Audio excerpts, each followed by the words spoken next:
Hello, this is Betty from Betty's Harvest Right Freeze Dryers group on Facebook. I have a tray of herb noodles that I cooked and then put into the freeze dryer to dry. They were in there with some other one-pot dishes that were two different soups that I had made, so they were drying for quite a while. Actually, it was over 48 hours, but just noodles by themselves would not take that long. You can hear them snap. And get that in the camera so you can see that good. Very dry.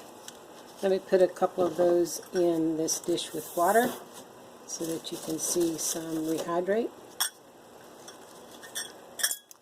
Let that get wet all over and then sit it down a second. You can use your default settings on your freeze dryer for these foods, but typically I will have my dry time at 9 hours or more for anything that I dry other than ice cream, and I use a 5.5 to 7 hour time on that, just depending on how big the pieces are. But these are dry. They're kind of rubbery at this point, not quite rehydrated as quickly as a powder would. Some foods rehydrate faster than others. Noodles are a little bit slower. Let me show you. See, it's not as limp as it would be if it were all the way rehydrated.